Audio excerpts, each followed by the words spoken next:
If it's Tuesday, voters are voting somewhere. And today that somewhere includes Georgia, where President Trump weighed in with a late endorsement in a closely watched Republican Senate runoff. He's backing Congressman Mike Collins over former football coach Derek Dooley in a race that will determine who will challenge incumbent Democratic Senator Jon Ossoff in November. Georgia voters will also decide which Republican candidate will advance in the governor's race. President Trump has backed Lieutenant Governor Burt Jones over businessman Rick Jackson. Joining me now from Atlanta is NBC's Priscilla Thompson, and breaking things down at the big board is Chief Data Analyst Steve Kornacki. Priscilla, let's start with you. What are you hearing from voters there, and how much is the president's last-minute endorsement influencing their decision in these races, if at all? Yeah, Monica, a rainy election day here in Georgia, but that is not stopping voters from coming out. And we spoke to some voters who were on the fence heading into this Tuesday election, and ultimately say it was Trump's endorsement that made the decision for them, particularly in that Senate race. But there are others who said that they had already made up their minds before that last-minute endorsement, and they were sticking with it. I want to play some of what we heard from voters today. Trump, no, what he said didn't matter to me. Well, it was with me. I did go back and forth, but then I wound up sticking with Burt Jones. It just seemed like it took a long time for Trump to make up his mind. So it was kind of like, you know, iffy. Really? If he would have endorsed him in the beginning, it would have given you a good feeling that that's the guy he wants in there, you know. But waiting until the last minute, just kind of like, well, I don't know whether to or not, or put my name on him. Monica, I will tell you one thing that we are hearing a lot from voters about what is helping them make their decision is all of these attack ads. We know that particularly in that gubernatorial race, billionaire businessman Rick Jackson has spent more than $100 million of his own money in this race, just with all over the airways with these attack ads, and voters today telling us that they were tired of them, some of them calling it a smear campaign. And so voters were definitely talking a lot about those ads. Monica? Priscilla, you touched on this, but what are some of the other issues that are top of mind for voters as they head to the polls?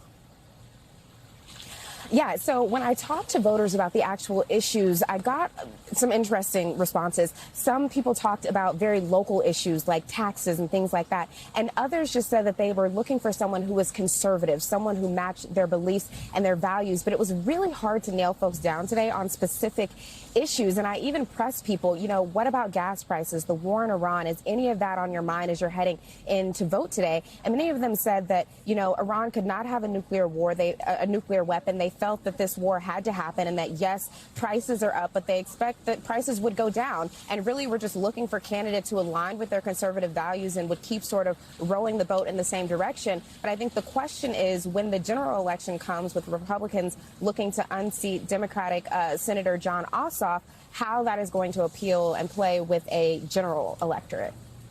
Priscilla Thompson, thank you for being there. And Steve, I want to turn to you now. What are you going to be watching for tonight in these key races? Yeah, let's go through here in Georgia. Start with that Senate race here. Mike Collins, Dooley, remind you of what happened in the preliminary here. Collins finished first, and it was a pretty healthy margin for Collins over Dooley. A couple things stand out when you look at that map. Dooley supports so much of it. That's his shade of red right there. So much of his support was concentrated right there in the Atlanta metro area. The problem for Dooley was when you got outside of there, a lot of the rural areas of the state, he was a very distant third. Meanwhile, Collins, you could see that shade of red there from north all the way to south. Collins had sort of broad geographic support. And even where he wasn't winning, Collins was coming in second. He was either first or second in every county. So Dooley has to expand his support. He's got to get a huge number out of that Atlanta metro area. He's got to get big turnout there, and he has to find a way to expand his support. This is sort of the area to watch because the third candidate, Buddy Carter, the congressman from the 1st District, as you could see, this is the district that he represents. He ran up the score here.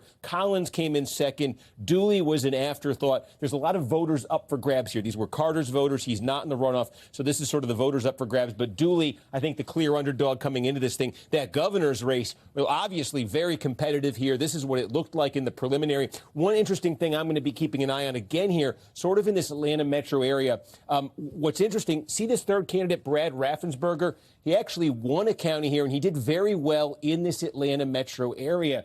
Raffensperger, remember, the secretary of this state who earned Trump's ire. He didn't go along with Trump's claims about the 2020 election in Georgia. Raffensperger had a fair amount of support in this area, and he's an ally of Brian Kemp, the governor. Kemp coming out at the last minute and endorsing Jones. Jones, I don't think, was a natural choice for a lot of those voters. But are those voters now, with Kemp getting on board for Jones, are those voters going to gravitate towards him at the end? It's an interesting dynamic to watch there. And then, of course, over the border to the west of Georgia in Alabama, we've got the runoff here for the U.S. Senate race on the Republican side. Barry Moore, Trump endorsed. Jared Hudson, who made the runoff against him. Some clear geographic distinctions we're going to be watching tonight. Moore, a congressman from South Alabama. He did extremely well down here, his part of the state. Look, Hudson, his support was so concentrated in the Birmingham metro area, also Tuscaloosa out there as well. This is the area, I think, to watch tonight. Huntsville. It's actually, city of Huntsville is now actually the largest in Alabama. A lot of growth up here. And North Alabama actually sort of not the natural base for either one of these candidates. In fact, it was the third candidate, Steve Marshall, who actually won one of the big counties up here. So I think that North Alabama going to be the area that might decide it there tonight. And Steve, quickly before we let you go, there's also a primary election in the nation's capital for mayor. So what are you watching for here in our backyard? Yeah, take a look here at this Democratic primary for mayor in Washington, D.C. Let's see if we can get those candidates up on the screen right there.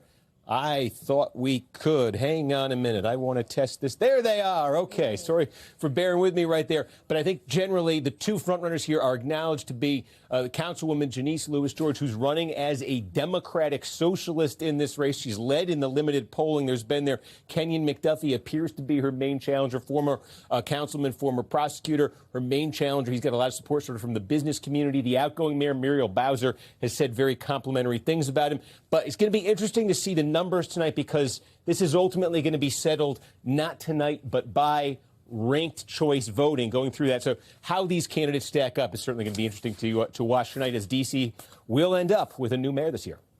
We thank you for watching, and remember, stay updated on breaking news and top stories on the NBC News app, or watch live on our YouTube channel.